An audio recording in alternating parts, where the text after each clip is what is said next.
หลังจากขนานแบตขนานกันไว้เนาะประมาณ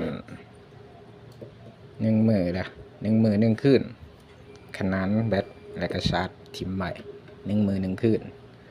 เอาบัดเบิ่งนะเนาะ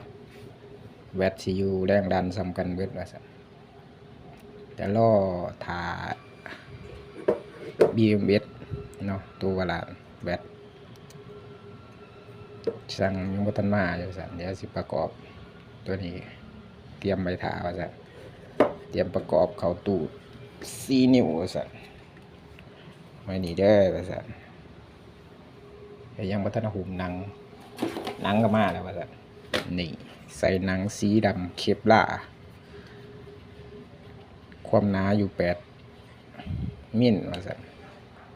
หนาคักหนังดุนนี่รอเบิ่งตอนมันแล้วเนาะ